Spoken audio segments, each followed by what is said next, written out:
Gracias, Teodoro. Un saludo muy afectuoso a ti, a nuestra audiencia. Buen jueves.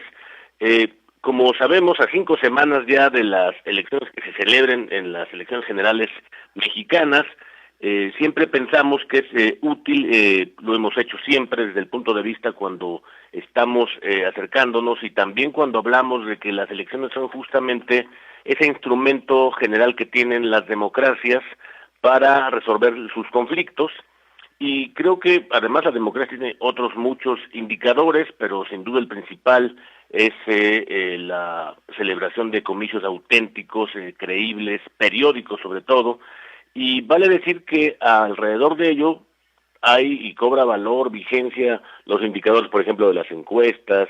el de los debates, que tienen además un significado singular porque permiten el conocimiento de cada prospecto, de cada candidato, y cómo el votante a través de esos instrumentos que decimos, estos indicadores, va tomando sus decisiones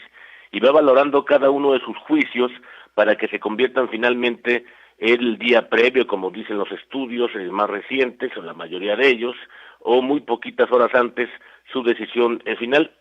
en contraste con aquellos que han tomado ya su decisión y que representan ese voto leal, los switches, como dice muy bien González Molina. Y creo que vale también decir que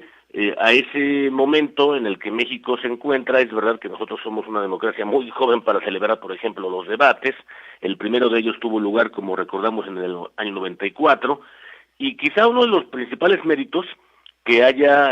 después de celebrar 30 años de ese primer debate, que haya sido muy competitivo, muy útil, y que haya resultado también sido un instrumento bastante de capacitación para los ciudadanos de medir sus votos en el sentido de ir tomando sus decisiones.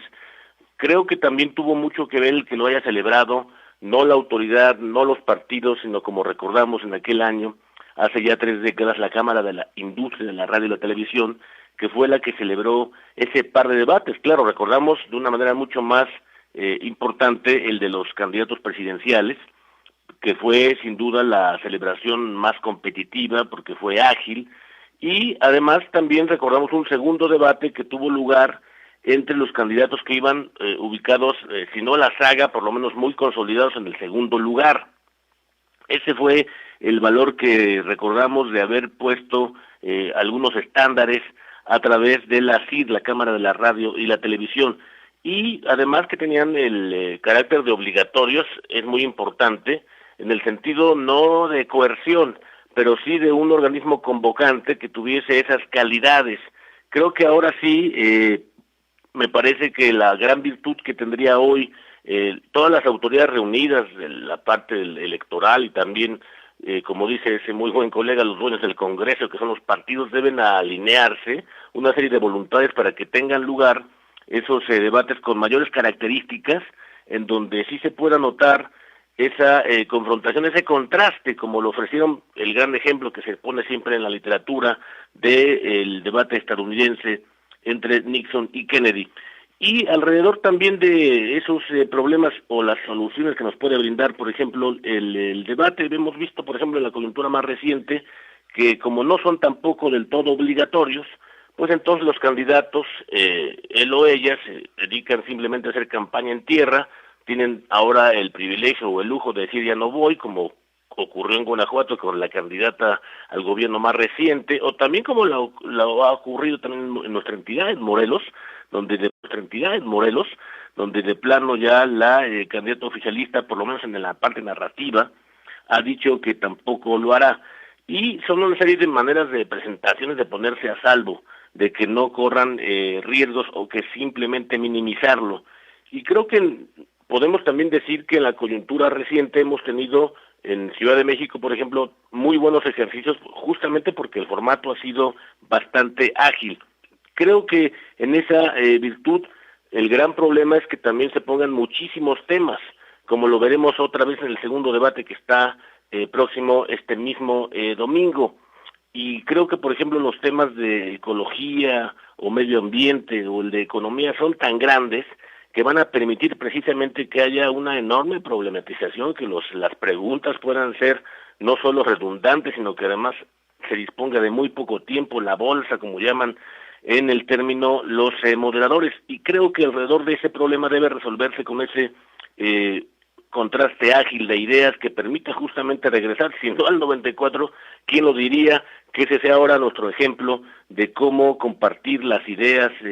políticas y sobre todo las ideas fuerza que puedan generarle algún momento en el que el votante pueda decidir sí o no dejar su voto leal. Y también me parece que es muy importante que tengamos en cuenta que la argumentación de los dos lados, me refiero a las candidatas que veremos el próximo domingo y también el candidato, la argumentación debería ahora ser no mucho el pedir, porque no ha sido una argumentación clara, ni tampoco ha sido correcta, ni tampoco ha sido con carácter argumentativo, lo cual no le brinda, reitero, al votante la posibilidad de decir sí o no abandono la lógica de mi voto que sea estratégico, es decir, aquel voto que puede cambiar o que puede ser llamado voto útil ante una coyuntura, una elección que para algunos puede ser cerrada y que para otros está cada vez más abierta, usando un tono de enorme polarización. Por eso son útiles estos ejercicios, y creo que la manera más importante es que lo vimos en nuestro debate en Morelos, en donde, por ejemplo, las dos candidatas punteras, por llamarlo así, el término que ha utilizado, por ejemplo, la candidata opositora es ir rubro por rubro de la administración. Ya debemos lamentar, es verdad, que toda esa cultura política que únicamente hemos producido de ponernos a leer textos, pues es justamente lo que va en sentido contrario a alimentar la idea de un ágil ciudadano o de generar esa insurrección ciudadana. Y por eso me parece que ir rubro por rubro de la administración es una circunstancia útil. Para la oficialista creo que la evidencia de sí misma es lo que juega en su contra, ya lo veremos, pero sin duda hay que mejorar la idea de los debates, todo porque son justamente instrumentos, son grandes instrumentos de la democracia, sus indicadores que nos pueden hacer valer lo que dijo muy bien ese politólogo, para que la democracia siga siendo esa forma de Estado, esa forma de gobierno al servicio de los ciudadanos y nunca viceversa.